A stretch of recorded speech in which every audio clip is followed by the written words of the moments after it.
There comes a point in life when you notice something quietly unsettling. You're surrounded by people, but you feel strangely alone. Conversations feel shallow. Laughter feels timed. Small talk feels exhausting. You begin to wonder, is something wrong with me? But what if this isolation isn't a flaw?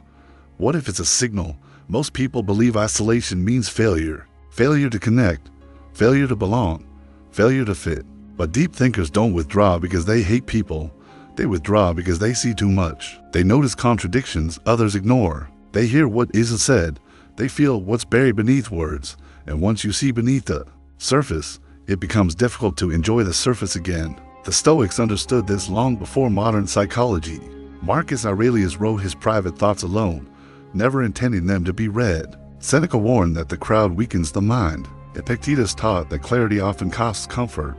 Awareness has a price.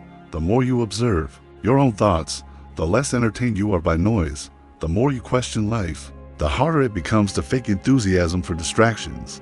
Isolation isn't always loneliness. Sometimes it's alignment. This feeling intensifies in your 30s and 40s for a reason. You've lived long, enough to see patterns repeat. You've chased enough goals to realize some were never yours. You've worn enough masks to feel the weight of them. The illusion breaks, and when it does, casual connection feels dishonest. You don't want more people. You want real presence, and that narrows the room. Here's the uncomfortable truth. Most people bond over avoidance, avoiding silence, avoiding responsibility, avoiding self-examination. Deep thinkers bond over meaning, and meaning is rare. So when you stop running from yourself, you naturally drift away from those who still are, not because you're superior, but because you're no longer synchronized. The Stoics made a sharp distinction. Loneliness is dependence without presence. Solitude is presence without dependence. A deep thinker learns to sit with their own mind, not to escape the world, but to understand it. Silence becomes a tool. Solitude becomes training. And isolation becomes a byproduct of clarity, not sadness. If you feel disconnected lately, if you prefer being alone over pretending, if you feel calmer in silence than in crowds, you're not broken. You're just no longer distracted.